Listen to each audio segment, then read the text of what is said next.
Sortez le popcorn et baissez les lumières. Nous entamons un voyage nostalgique au cœur des années 60 et 70 pour explorer l'évolution du paysage cinématographique d'Ottawa et de Gatineau.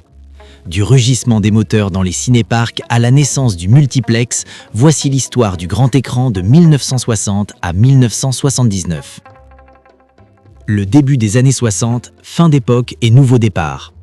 La décennie commence par un adieu. Le théâtre français ferme officiellement ses portes en 1961. En 1963, la scène locale est en pleine mutation. Le 3 mai, le Laurier à Hull tire sa révérence, mais les cinéphiles n'attendent pas longtemps pour de nouvelles sensations.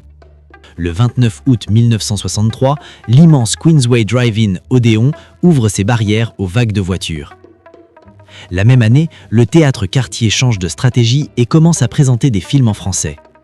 En 1964, un grand moment de « et si » se produit.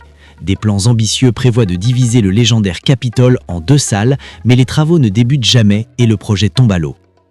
1965-1968, l'essor du cinéma de centre commercial.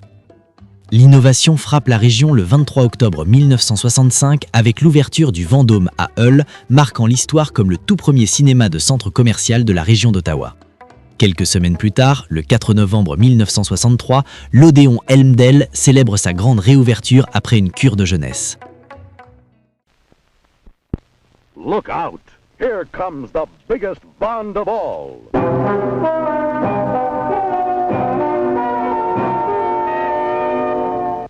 Thunderball.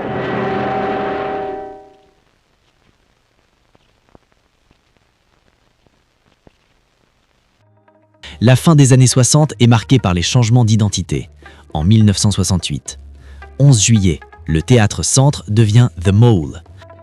12 juillet, le théâtre Linden suit le mouvement et devient The Town.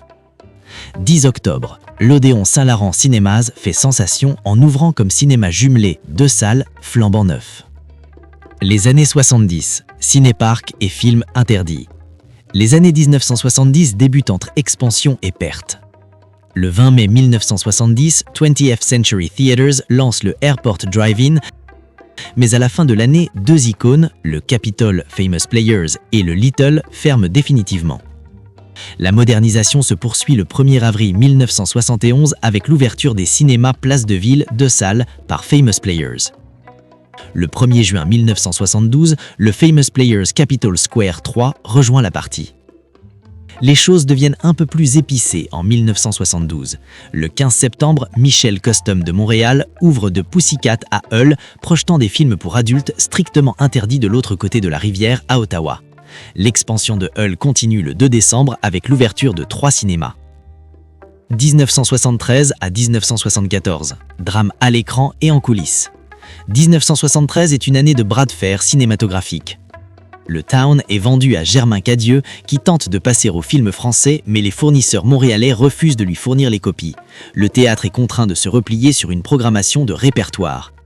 Pendant ce temps, le 2 octobre 1973, Odéon débranche définitivement le théâtre Mole.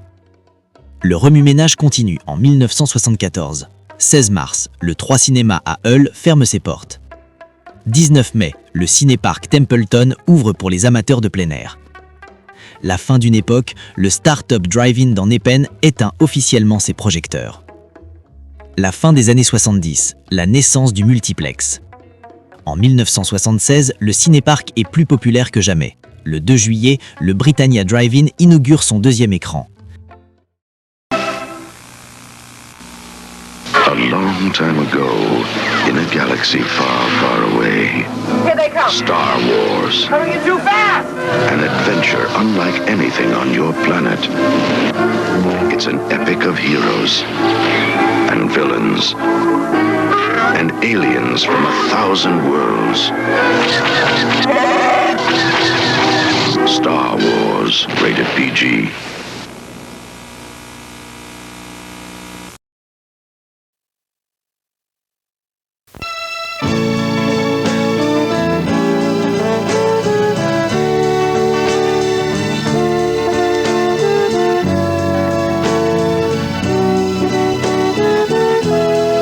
La L'année 1977 transforme le paysage corporatif lorsque Canadian Theatres et Odéon fusionnent pour créer le géant Canadian Odéon. Cette année voit aussi l'ouverture du cinéma pour adultes L'Amour à Hull le 3 mars. Mais la grande nouvelle tombe le 24 juin 1977. Le Britannia 6 ouvre juste à côté du cinéparc, marquant l'arrivée du tout premier multiplex de la région d'Ottawa. Nous terminons la décennie avec d'autres changements de nom. Le 1er avril 1978, le cinéma Gatineau ouvre pour être renommé le Vénus le 12 octobre, se spécialisant dans le cinéma X. Enfin, le 22 juin 1979, le Airport Drive-In passe au niveau supérieur en rouvrant avec pas moins de 3 écrans pour propulser Ottawa vers les années 80.